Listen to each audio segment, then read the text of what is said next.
das bênçãos materiais, a esperança da salvação. Como eu sempre digo, regenerar a alma, não apenas a salvação, é sair do ambiente de sofrimento, sair do ambiente de contradições, sair do mundo de pecado.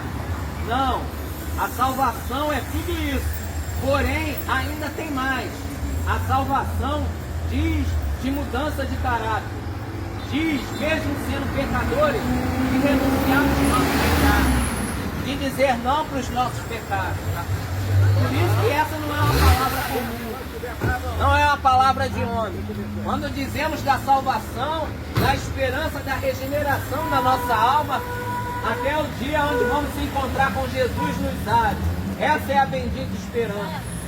Isso diz muito mais do que um céu perfeito de um paraíso, mas todo esse paraíso celeste com Jesus lá em cima, com Deus ao nosso lado, dialogando, conversando com Ele face a face. Isso são desejos colocados pela palavra de Deus. Por isso que não é uma palavra comum.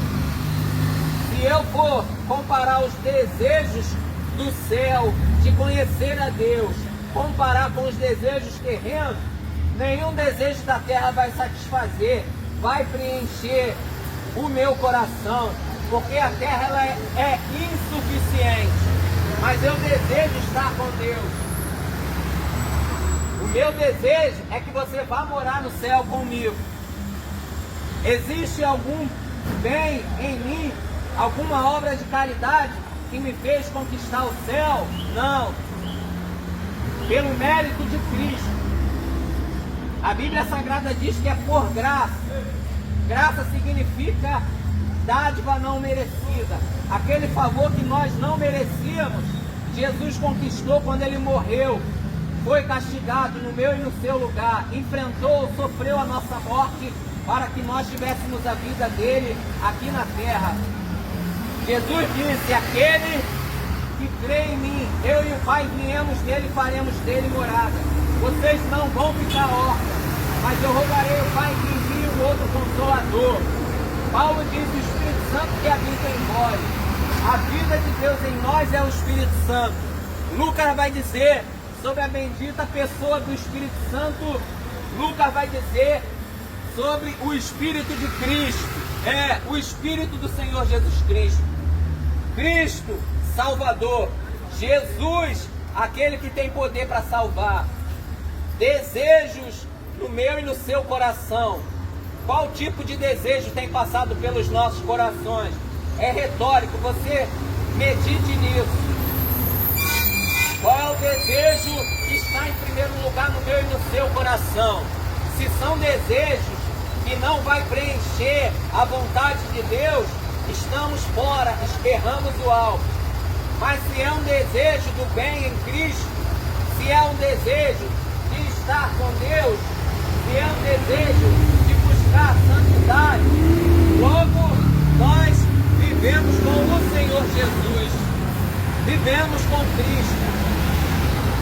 Se tivermos o desejo de morar com Deus, de termos vida aqui com Deus na terra, se tivermos o desejo de se santificar, de obedecer o Evangelho, de abraçar o caminho da salvação, de negarmos as mentiras, de negarmos as ilusões, negarmos as paixões torpes, os desejos da carne são lançados fora. Joga de lado, deixa para trás de você, olha para frente e olha para o alto.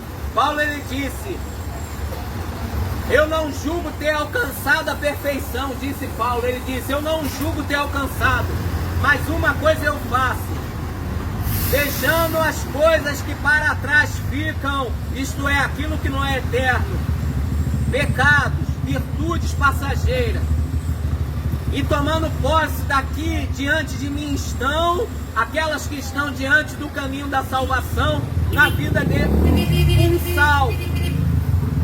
Eu tomo posse. Você precisa tomar posse da salvação se você crê no Senhor Jesus.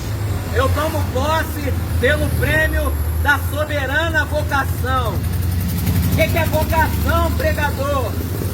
Vocação é chamado. Deus está te chamando.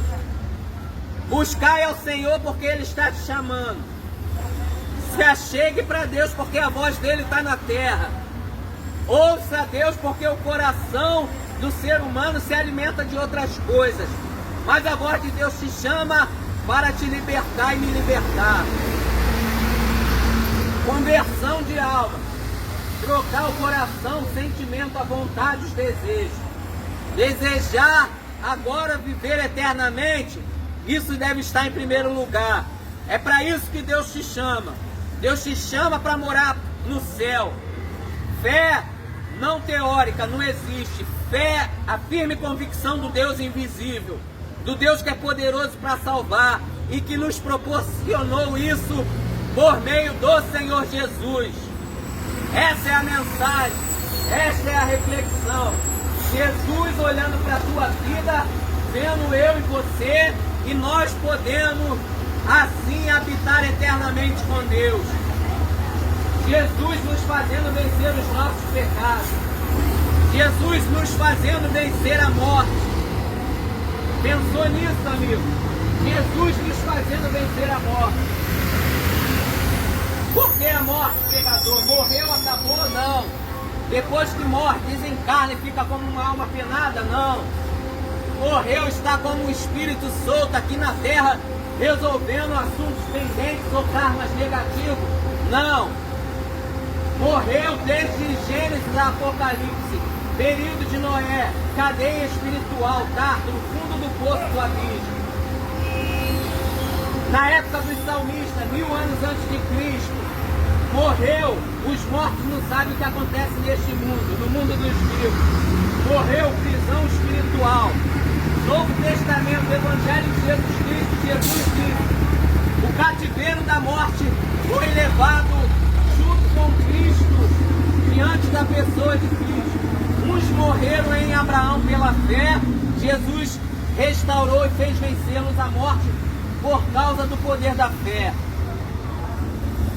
Sem Cristo, a parte feia, obscura, lugar de trevas, tremor, lugar de pranto, de ranger de dentes, aonde o fogo jamais se apaga, aonde o tormento é eterno. Quem disse isso, pregador? Jesus. Preparação, estado intermediário, cadeia espiritual para aguardar o lago de fogo e enxofre. Querido, salvação é o paradoxo, é o contrário, é o caminho único. Perdição é a outra realidade triste. Jesus avisa, Deus te chama para a salvação. Esta é a mensagem que eu tenho para você. Deus te abençoe, leia a Bíblia Sagrada. Ela é como